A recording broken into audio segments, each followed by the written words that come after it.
What is up, college football fans? So today we're going to talk about college football.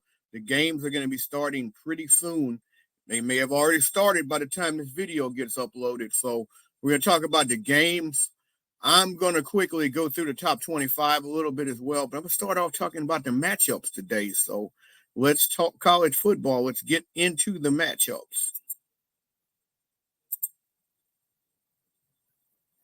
It's not a lot of big matchups today in terms of big top 25 versus top 25 type games. And you see the thumbnail, the biggest game here is going to be the Georgia against Tennessee game. So right here, we're looking at Ohio State starting off against Northwestern State as an early matchup. Ohio State's a 28-point favorite. That's a lot of points. Northwestern State's been not terrible, definitely not good. Little on the mediocre side. I like Ohio State big. I don't know, 28 points. The coolest thing about this game is in Wrigley Field. Always fun to watch a football game in a baseball park, especially a traditional baseball park like Wrigley. Pretty awesome to see a game in Wrigley. I actually had a chance to go in Wrigley. I think it was 2018. It's awesome to go in a place like that. It's awesome to see football in a place like that. I remember the first year they played there, they had to do a half field, both teams going one way because they couldn't get the configuration right. But I'm pretty sure they got it right this time. Also in that early window, you got Texas, number 3 versus Arkansas. Should be no problem. Arkansas has been kind of an up and down team. We've seen them flash and actually look good a couple times, pull off an upset or two. We've also seen them get thrashed. So you kind of don't know what to expect out of Arkansas. I would think Texas can win this game and cover 13 points on the road, but we'll see. Colorado and Deion, they got it rolling. Prime time. Coach Prime got it rolling. Travis Hunter balling out on both sides. Shedeur, 24 touchdowns, only 6 interceptions, almost 3,000 yards passing. 13.5-point favorite over, in my opinion, one of the most disappointing teams in the country, Utah. Coming into the year, we had aspirations of them being number 17 or being higher than that right now in playoff position. But instead, they're 4-5, 1-5 in the Big 12. Just a miserable season. They tried to pull off the upset on their state rivals last week, BYU, but came up short. I think Coach Prime rolls this one. I think they win this game by more than 2 touchdowns. I think they're just better. Clemson, number 20. They looked excellent for several weeks after that Georgia game, and then they got steamrolled and looked really bad in one game and dropped down the polls. So they're coming in 7-2 record, 6-1, still a good chance to get into that ACC title game. Ranked number 20 against a Pittsburgh team that's lost 2 in a row, dropped out of the polls. Eli Holstein, their quarterback from Zachary High here in Baton Rouge area, really good quarterback. He's injured, not expected to play today. I expect Clemson to win this game relatively easy against a backup quarterback. And based off the way Pitt's played the last couple of weeks, Clemson should cover that 11.5. How about Tulane, number 25 versus Navy? Navy was 7-0 2 weeks ago, rolling into the Notre Dame game, and they've fallen apart since then with back-to-back losses. Tulane still an outside chance at 8-2 and 6-0 in the American. If Boise State loses, still an outside chance of sneaking into the college football playoff as the group of 5 school getting in that playoff. Still an outside chance. They got to keep rolling. I think they're a much better team here. I think they cover the 7.5. Give me Tulane and cover it against Navy. How about Mercer, 9-1 on the season, going to go visit Alabama at 7-2. Bama's a 41.5-point favorite. I would not touch this point spread. I would not touch it. I would not touch it. I would not touch it because I really don't know what to expect here. Alabama's going to win relatively easy. I can tell you that. They're going to win it easily, but 41.5 is a lot of points. I think Mercer can keep that score closer than that, but I would not touch that spread. How about Purdue? What a miserable season they're having. 1-8, 0-6 in the Big Ten, hosting number 4 Penn State. James Franklin and the guys, they feast on bad teams, and I think they feast again. They're going to eat up Purdue. 29.5 points is a lot of points. I wouldn't bet it, but think that'll be a blowout. I think they can cover that. Notre Dame's a 21.5-point favorite over Virginia. The Irish come in number 8. Virginia comes in with a 5-4 record. Every game's huge for the Irish because they know they got to win out from here on out. They'll be in the playoffs, but that Northern Illinois game really hurt them. Northern Illinois is not even a good MAC team, so that loss really hurt Notre Dame. So Notre Dame's got to win out to get in that playoff. I think they'll have no problem with Virginia. 21.5, I would bet Virginia if I was betting because they're on the other side of that hook. I could see this game being a 21-point game. SMU, number 14 in the country, the Mustangs, 17.5-point favorite over Boston College. Boston College coming in, Bill O'Brien and the guys 5-4, 2-3 in the ACC. I actually thought they'd have a little bit of a better season with Bill O'Brien, but going into Gerald Ford Stadium in Dallas, I like SMU in this game. 17.5 is a pretty high number. They can definitely cover that, but again, that's one I would probably stay away from. How about Louisville versus Stanford? Louisville number 19, Stanford unranked. Stanford having a rough year at 2-7, 1-5 overall, 21-point favorite. I think Louisville smashes them. I think they win this game by upwards of 40 points, just being honest with you. I don't think this is going to be a contest. I would swallow those 21 points and take Louisville.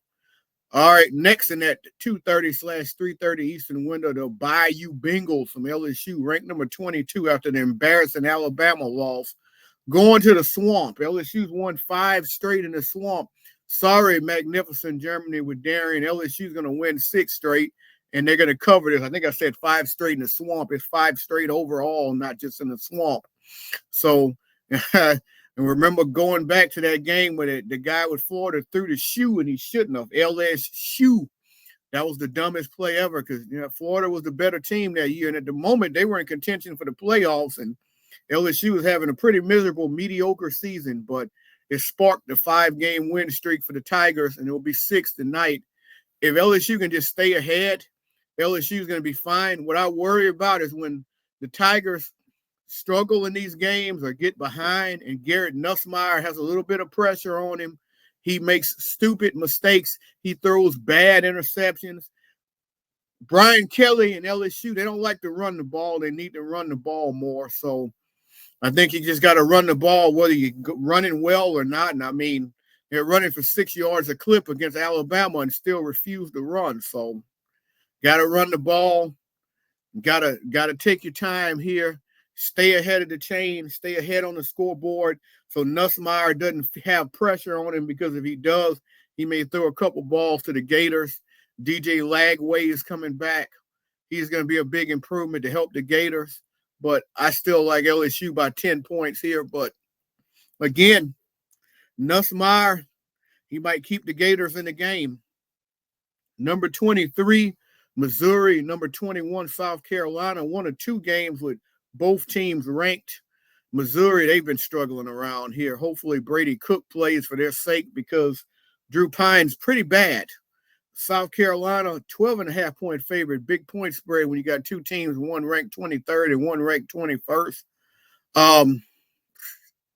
I would probably bet Missouri just because I think that's a lot of points.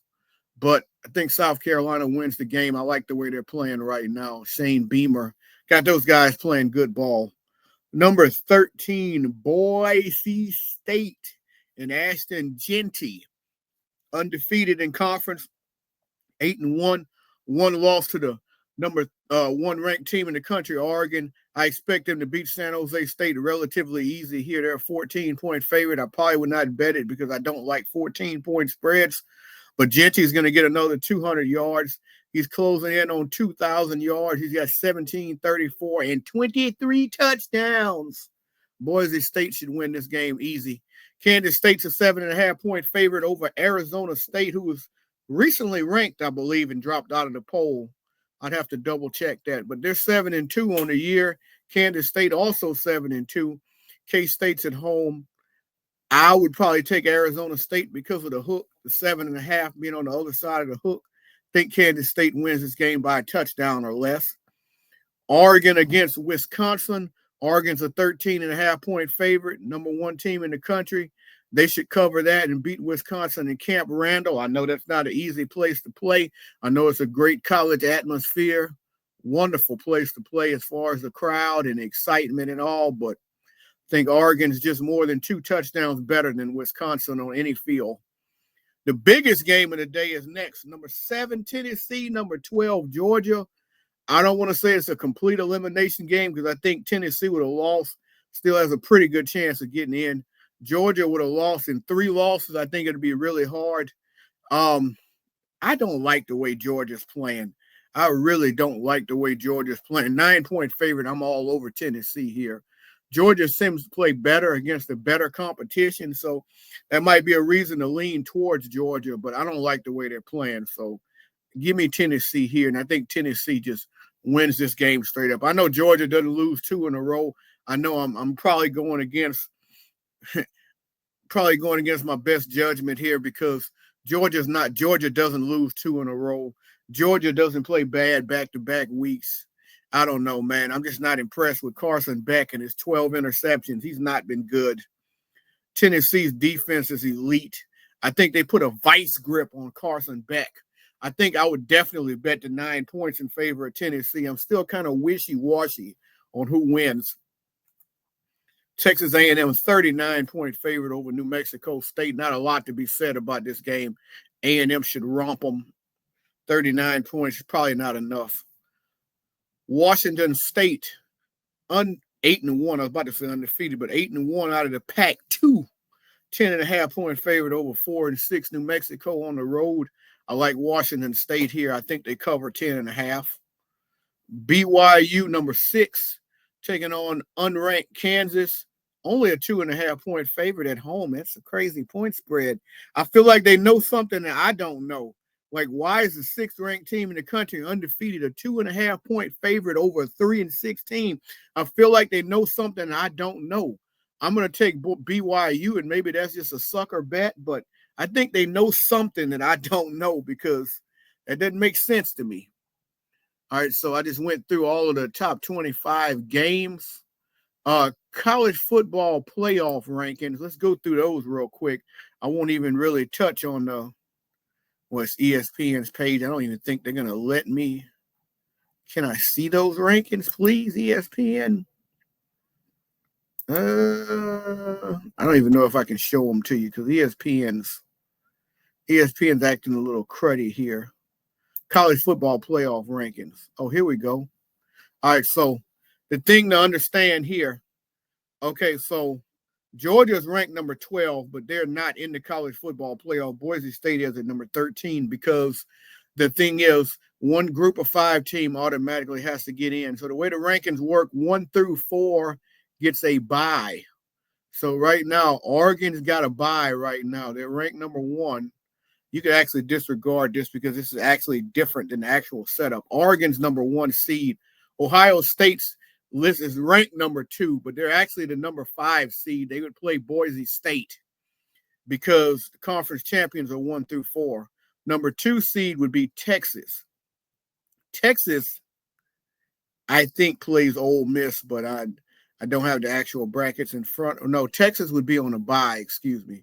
So you got Oregon with a bye, number 1. Texas with a bye at number 2. Penn State would drop down too. So next you would have Indiana drops down. Number 3 would actually be couldn't be Notre Dame. Number 3. I'm confusing myself now because it's the top 4 teams from their conferences. I know number 1 for sure is Oregon. I know number 2 for sure is Texas. So you got to think now BYU is number 3. They're the number 3 seed. They would have a bye right now as it currently stands. The 4th seed would have a bye as Miami, despite the loss and despite the fact that they're not first place right now ahead of SMU right now. They would be number 4.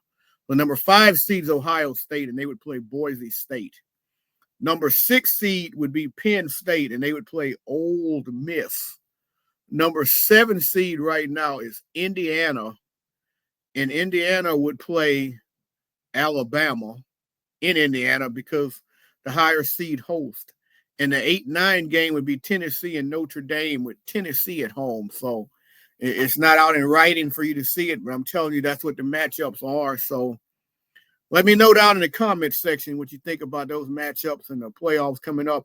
There's also some teams that are right outside of the playoff bracket that have a good chance of sneaking in. A team like a Colorado, because they win out, they win the conference. Good chance of sneaking in. SMU, they win out, they win the conference. Texas A&M's the right backs lurking below. Georgia's lurking below. Those are two lost teams that can sneak in, especially if Georgia wins tonight. Washington State technically can still sneak in. Tulane, I mentioned earlier.